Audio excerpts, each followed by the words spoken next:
Zdravstvuyte, Tovarichi, and welcome to another political video log. I'm in a very political mood over the last couple of days, so I wanted to spend some time talking about another election that hasn't happened yet, but is happening in the world. I want to talk about who's doing well, who's doing not so well, and maybe make a couple predictions. And that is, of course, I'm talking about the election in the United Kingdom, something I've been following very, very closely, even before the campaign was called. Because I think it's going to be a boring election maybe, but the aftermath is going to be very interesting. So let's dive right into it. But I want to talk about why I think I can offer maybe a little bit of insight, and I can offer some interesting thoughts and perspectives on an election that's happening in a country that I'm not necessarily a part of. One of the things I always like to think about is what if aliens came in and looked at our civilization? What would they think about the way we conduct ourselves on a daily basis and how we've structured our society? And I think that's an interesting way to get kind of a neutral perspective, or at least see human civilization in a little bit of a different light. And that's kind of the input that I want to offer here, right? Because I want to be like an alien, a neutral observer who doesn't really have any skin in the game, looking at something that's happening in another country, right? I want to be that alien able to offer at least maybe a different perspective than someone who's really embroiled in it might be able to offer. And of course, I do have my own political leanings, and I know who I would vote for if I were a British citizen. But at the end of the day, who wins and who loses, it's probably not going to affect me that much. It might affect some world policies differently, but mostly in Europe, but not necessarily over here in North America. But yeah, so from that, I want to talk about the United Kingdom election, and I want to go over most of the parties. I'm going to leave out Plaid Cymru because they've been running a campaign in Wales, and it doesn't look like they're going to make that same breakthrough that the Scottish National Party is. So I'm going to kind of leave them out. But let's start with the current Prime Minister. Let's start with the Conservative Party and the party that the campaign that David Cameron has been running in this election. So honestly, I think the Conservatives have run a pretty poor campaign. They haven't done a lot to bring in people who might not have voted for them in the past. I think David Cameron's campaign has pretty much been, hey, look at me, I'm David Cameron, you know who I am, you know what I've done, if you like it, great, vote for me again, if you don't like it, go to hell. That's kind of the opinion I've got from him, especially right because he ditched out on more than a couple of the televised leaders debate. He only appeared in one, and that was with all seven different parties, and that entirely diluted any attacks that would happen on him, right? It diluted his talk time. It diluted the amount of time that he would have to make any mistakes. So it was basically a really token gesture. It felt like he didn't want to spend a lot of time. When you see stuff like that, it means like a politician doesn't want to spend a lot of time in the spotlight because they fear the more time they spend in the spotlight, the more it's going to hurt them, which in his case may or may not have been true. I certainly didn't hurt him, I think, but it certainly didn't help him either. Like I said, he didn't reach across any kind of boundaries. He didn't build his base. He didn't bring anybody new into the fold, right? It's trying to maintain what he has now, and he's trying not to lose it. And that, to me, I think is a weak strategy. It's a weak campaign, and we'll see how it pans out. And in normal circumstances, I would think that it would pan out poorly for him. But segueing into my next point, the reason why it might not is because I think Labour has also run a really poor campaign. The problem with Labour's campaign, I think, has been different from the Conservative campaign. Labour has been trying to get into the spotlight as much as possible. They're trying to introduce Ed Miliband as much as possible because people beforehand probably hadn't gotten a huge amount of exposure to him, and most of the exposure they got was negative, right? Like looking at his approval ratings before the election, they were atrocious. They were terrible. in comparison to David Cameron's, but they have been rising throughout the campaign. So they've been trying as much as they can to get him out there and get him talking, get him looking as prime ministerial as possible, making him look like he'd be a viable alternative to David Cameron. The problem is, I think their campaign has been extremely unfocused and frankly underwhelming, right? He hasn't given a reason for his base to really get out there and vote for him, besides the fact he's not David Cameron. That's been pretty much his entire campaign messages. I'm not David Cameron. I'm the most viable alternative to the conservative government you have. Please get out there and vote for me. The Labour campaign has really not had any kind of underlying theme besides that. Like watching Ed Miliband in the leadership debates, he performed better than I think a lot of people thought he would, including me. But he was still pretty underwhelming. Like looking at Ed Miliband, I was thinking, if I lived in Britain, this guy isn't giving me much reason to vote for him. He's not giving me much here. He's not giving me much to be excited about, right? And I think excitement drives a lot of people. That's what happened, I think, in Alberta, is that people were excited about change. They were excited about a new party, and that drove people out to the polls in ways that it never had before. And Ed Miliband just doesn't have that excitement. He's not exciting at all. He's a very underwhelming leader. And at the end of the day, you have a choice between, I think, two underwhelming leaders who both ran pretty poor campaigns. They were very, I guess, safe campaigns, both of them. And none of them wanted to take a lot of chances. And that, I think, has fueled a lot of what we're seeing in Britain, which is a migration to smaller parties. So let's talk about those other smaller parties, which are predominantly the one that's gaining the most amount of headlights is the Scottish National Party, the SNP, who is looking to sweep the entirety of Scotland. So just a bit of background for people who are not familiar with the way the kind of UK system works, right, is that Scotland has a lower proportion of population than the rest of the UK. I believe about 5 million people live in Scotland in comparison to like 53 million people in the rest of the UK. But obviously the people of Scotland are very independent. They're very nationalistic, and they definitely have their own distinct culture. And they're also a very kind of progressive and left-leaning people. So in Scotland, there are about, I believe, 53 or 54 seats. Forgive me if I don't have my numbers 100% accurate, but they're close enough to get the broad picture. So they have these 54 seats in their area, and very, very frequently these seats have turned to Labour. They've gone to Labour, and I think now people of Scotland are seeing that they voted for Labour last time, and that didn't have any outcome on who chose to who was going to run the government, and they felt like they were being run by a government that they didn't elect, that they didn't want, and it was very frustrating. I'm sure it was very frustrating for a Scottish citizen to be in that situation. So they thought, well, Labour isn't really helping us. Let's at least vote for a party that will have our own best interests and our own values at heart. Let's vote for the Scottish National Party. And I think Nicola Sturgeon has done a great job in capitalizing that sentiment. She obviously understands the Scottish people better than maybe they understand themselves. She clearly is an able politician. In fact, she's the politician. Out of all the current leaders of all the parties that are running in the UK election, she has the most political experience. And she's clearly been using it to her own advantage.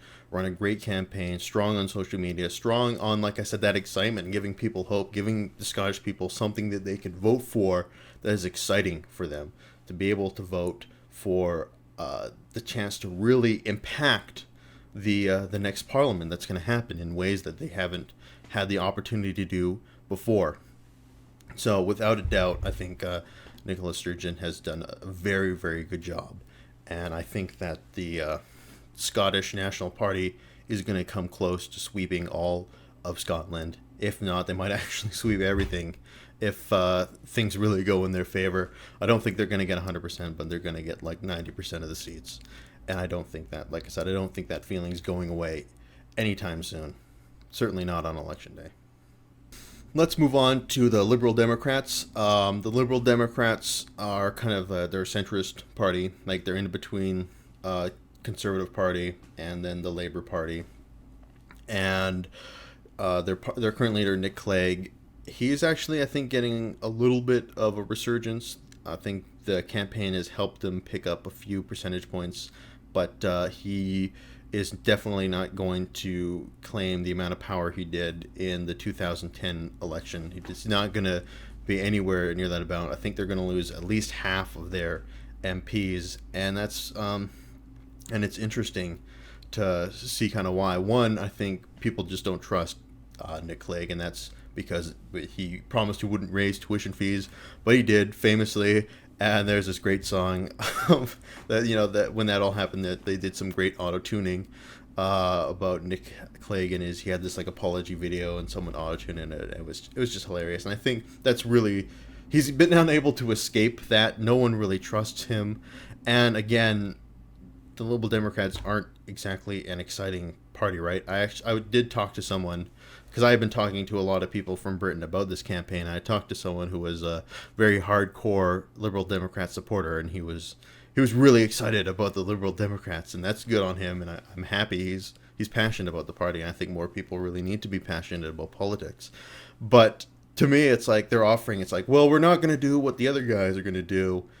And we're not going to do what these guys are going to do, but we're going to do a little bit in between, okay? It's going to be something kind of mysterious, halfway in between them and them.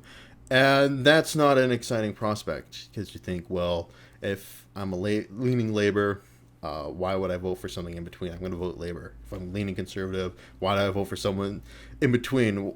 Why would I not just vote for the real thing? And the Liberal Democrats just haven't gained any the traction that they would want to gain in this campaign. And I think, like I said, they're going to lose a lot of their MPs, and they're going to have to spend the next 5 years in the wilderness deciding what it really means to be a Liberal Democrat. And who knows what they're going to decide at the end of the day. I think, honestly, the party's existence might be on the line, and we'll have to see how people vote tomorrow. But if I were a Liberal Democrat supporter, I would be worried, I think, about this election, and I would be worried about the direction the party's going to take afterwards. Now moving on to what I think is one of the most interesting developments in UK politics, which is the rise of the UKIP party. And honestly, I've been following Nigel Farage for a while now, and I thought he was going to run a heck of a lot better campaign than he did. I remember watching I can't remember if that was a year ago, probably about a year ago. He had a debate with Nick Clegg, leader of the Liberal Democrats, and he just crushed him, right? And if I were in Britain, I would be pro-European Union. I think that'd be the position I stuck out. But anybody could see that Nigel Farage was a feisty debater. He did very well, and he cleaned Nick Clegg's clock very thoroughly. And I thought kind of after that he would, and then he ran an effective campaign for the European Parliament elections, but he hasn't run, I think, a very effective campaign in the general election. And the reason for that is he's not really, because I think the whole idea of the UKIP party should be, well, their whole slogan is "Believe in Britain," right? That's their whole, coalescing theme, and they've done a really poor job, I think, in getting people to believe in their party and to believe at least in their vision of Britain. Seeing Nigel Farage in some of the leadership debates, obviously he was very combative, and he had his beliefs, and he wasn't swaying from them, and he wasn't going to move from them. But he said a lot of things that I think we're not exactly vote winners, right? Like in one of the debates, he's talking about how people with HIV come to Britain and then they get these drugs that cost $50,000 because the National Health Service is open to everybody, and that health care should be for Britons. And I'm thinking to myself, I'm like, well, one, if that's true, I don't know if that's necessarily a bad thing. I think a lot of people were thinking, well, it's nice to help these people, right? And I'm glad we're a country that helps these people who are suffering from this horrible illness. And I don't think he was really tapping into the kind of sentiment that he wanted to tap into with statements like that. I can't see in any way, shape, or form how he thought that would be a vote winner, right? Because even if people agree with him, like on a subconscious level, they wouldn't want to agree with him because that would kind of make you a bad person if you did. So to me, it's like that's not the way you want to go. He didn't do very much again to expand his base. He was very, very focused on maintaining the UKIP supporters that he had. And I think people kind of predicting in coming into the election that the UKIP party would be able to gain more traction than he did, and I think it didn't happen that way because Nigel Farage ran such a bad campaign. And lastly, I guess we'll talk about the Green Party. I don't have much of an opinion on the Green Party, to be honest. I think they're going to gain one seat, 5% of the vote, and not have a whole lot of say in what's going to go on unless the math kind of falls out in a way where their one seat is going to be like the deciding factor in a coalition government, which actually might happen. It's definitely not impossible. But the Green Party, I think, at least did a good job early on in the campaign and getting a lot of attention for themselves because it looked like they were going to be shut out of the debates, and people obviously were against that. So they ended up seeing a pretty substantial uptick in support, but that support seems to have withered away, and I don't think they're going to get much beyond. I'd be surprised if they got more than their one seat. If they got 2 seats, I think that's a huge win for the Green Party. But at this point in time, I think they're going to maintain the status quo. So I talked about all the different aspects, all the different parties, and how I think they did in this campaign. I want to do 2 things now before I make a prediction. And one is I want to give an award for the best campaign in the selection and the worst campaign. And then I want to talk about what I think my wild card is going to be going into the vote on May 7th. So the best campaign, I think, hands down by far, has to be the SNP. There's no question that they ran an excellent campaign. They got tons of media attention, and they came out looking really, really good because of it. Their leader has been strong. Their leader has honestly, I think, inspired a lot of Britons to wish they had an SNP party that they could vote for, which is a pretty epic accomplishment, I think. So without any shred of doubt, I'd say I'm giving her the best campaign award.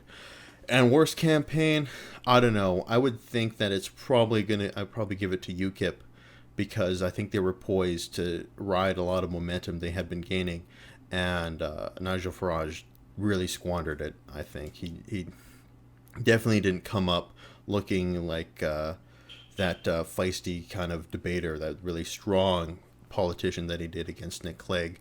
He ran a campaign of fear, I think, and I think if UKIP is going to succeed, they need to be a party of hope, not fear. And unless he's able to tap into that next election, I think the UKIP party is going to struggle. So wild card, I think, is going to be the amount of UKIP supporters who are going to go into that ballot box and think about switching their vote.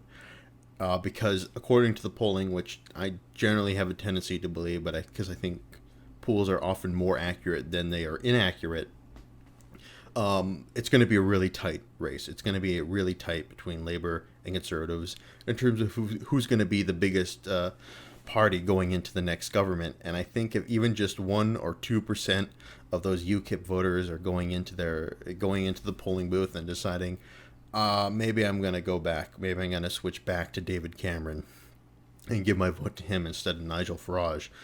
If enough people do that, then it's going to tip the balance in the Conservatives' favor by enough of a margin to make a huge difference, I think.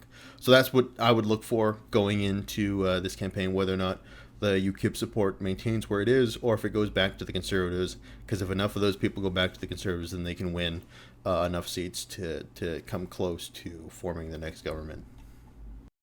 So lastly, what I think is going to happen, honestly, this is a hugely difficult election to call, because I think it's assuredly going to be a hung parliament, which means that neither party is going to have enough seats to form a majority government.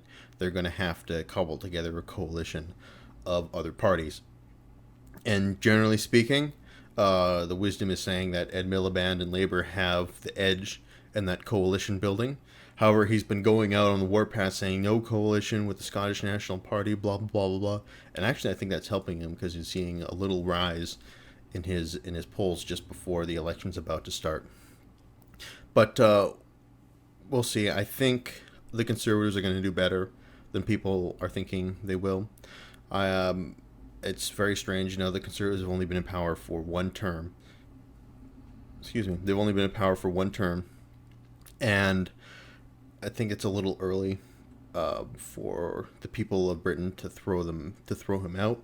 So I think people going into the voting booth are going to favor enough of them are going to switch votes to Conservative that it's going to make a big difference. Whether or not it's going to make enough difference that he's going to be able to get enough votes to secure a government is going to be a whole nother question entirely. I think he'll come close but fall just short. And then it's all up to Ed Miliband to see if he can do the same, if he can secure a majority vote.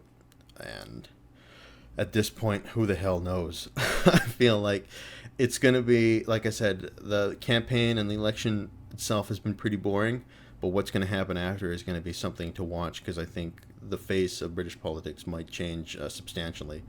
We're going to see a lot more parties having a say in how the government is run, regardless of who is the largest party and who ends up being the next prime minister. There's going to be much more diversity of voices, and that's a good thing, always, I think. So there you go. Like I said, final prediction, I think Conservatives are going to be the biggest party. I think they're going to do better than people think they are, and I think they are going to come close than people are willing to admit that they are to forming a government.